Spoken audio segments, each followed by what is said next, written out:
of Castelo Branco City Council, Dr. Leopoldo Rodriguez, the Vice President, currently of ITGA, Mr. Jose Jofiel Aranda, the former ITGA President, Mr. Daniel Green, the CEO of ITGA, Mrs. Mercedes Vakesh, not forgetting our treasurer, Mr. Vinacio Albano Wada, all protocol observed.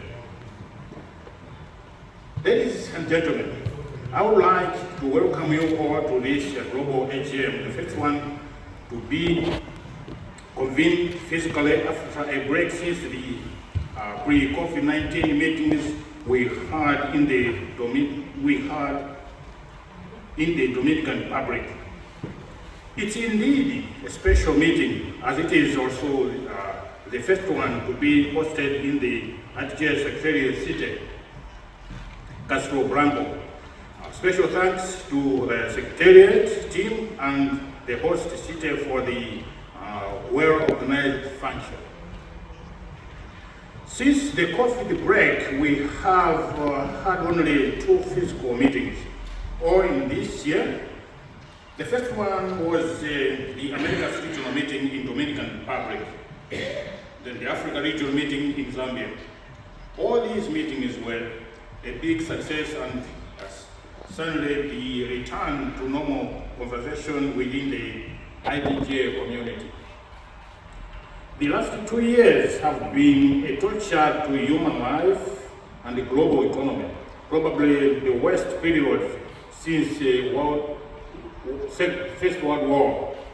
We have witnessed a record so down on all the continents, economies failing, and most of all was the painful loss of life that came with this global pandemic of COVID-19.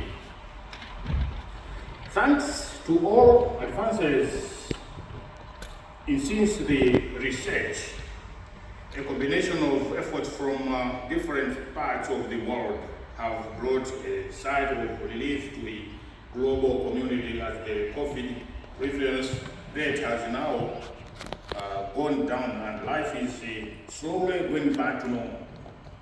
We have seen that economies have opened up.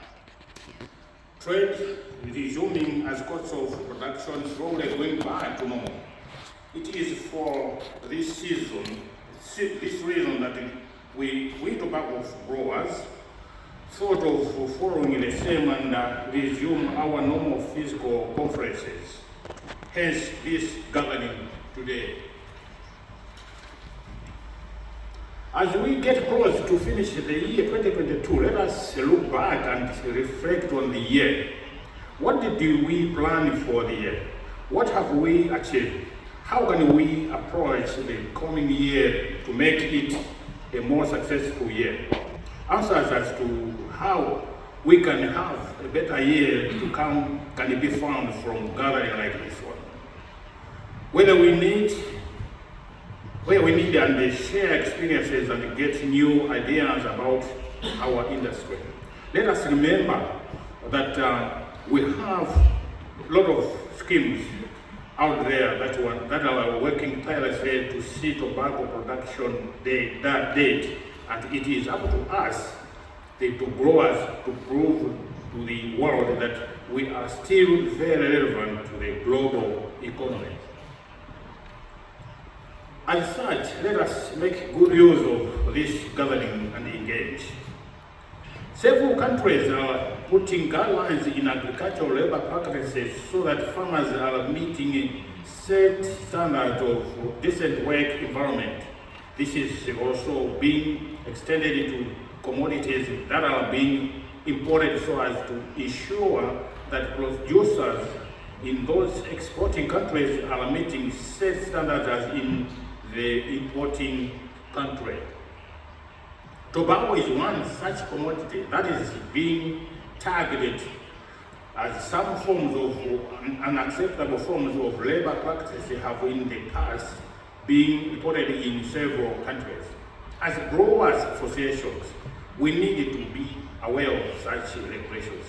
so that our members are well guided and are always compliant. It is only when we are certified as compliant that we can widen our export markets and make our tobacco be competitive.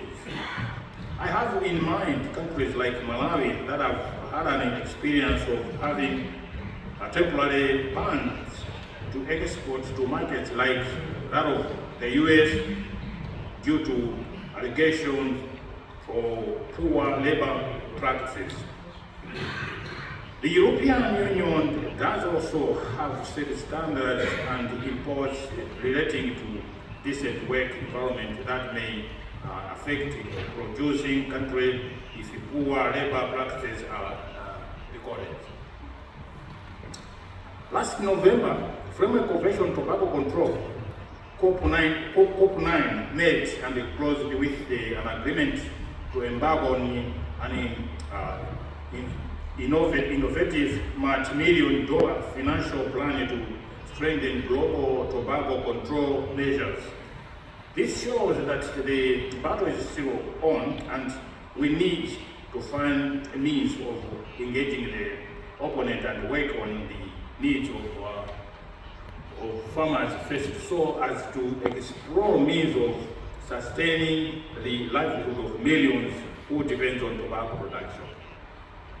As we are reacting to anti-tobacco campaigners, we should not forget the other emerging challenges that are within the farming business we are in, of certain environmental issues as they are being raised in several quarters and add fuel to the anti-tobacco flame. Farming in general is blamed for so many issues relating to emission of harmful gases. It should be noted that in all member countries of ITGA, growers are involved in several initiatives aimed at making tobacco production sustainable. It is now a basic requirement in most production contracts that a certain minimum number of activities related to environmental conservation have to be achieved before a grower can be assured of a market. In this way, we can stand proud and tell the world that tobacco farmers should not be blamed for the destruction of the global environment, but rather be applauded for their effort in reversing the destruction.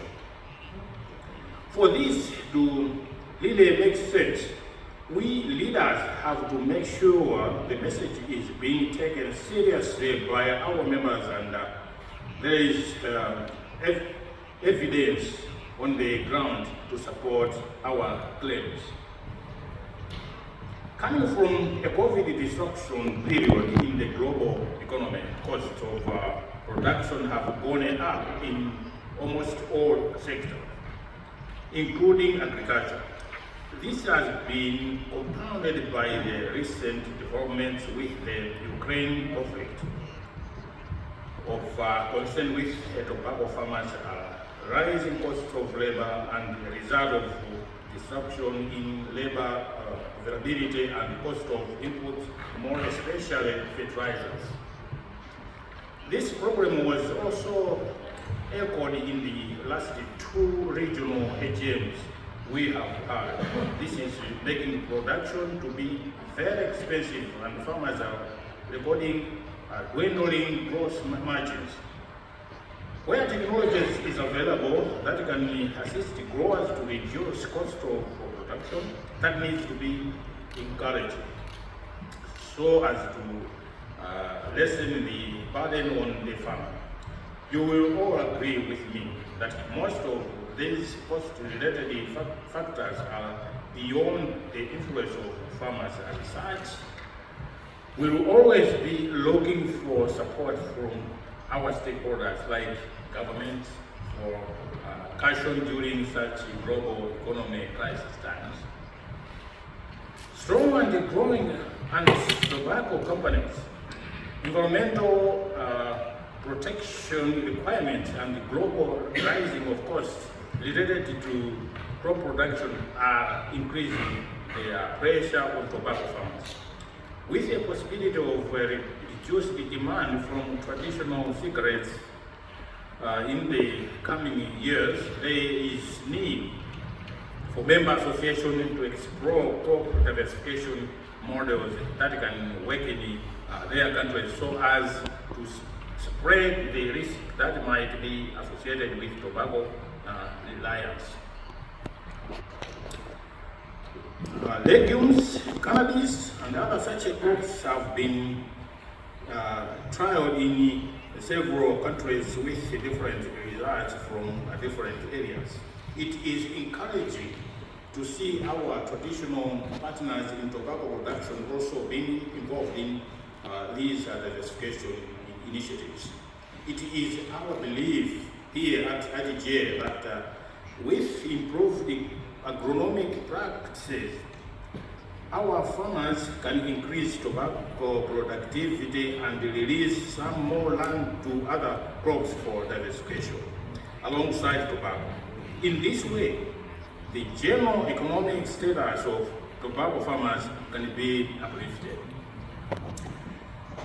Esteemed delegates, this AGM marks the end of my term of President of ITGA.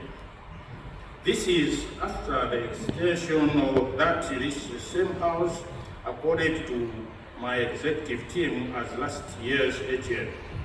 On behalf of the executive committee that I led, I would like to thank you all for the support you rendered to me. My team and the Secretariat, I would like to ask you, my fellow members, representatives, and stakeholders, to continue supporting ITGA as my Deputy Senior Jose Aranda takes the leadership of ITGA. I wish you fruitful relations as we proceed with the annual meeting, as good farming season ahead. Gracias.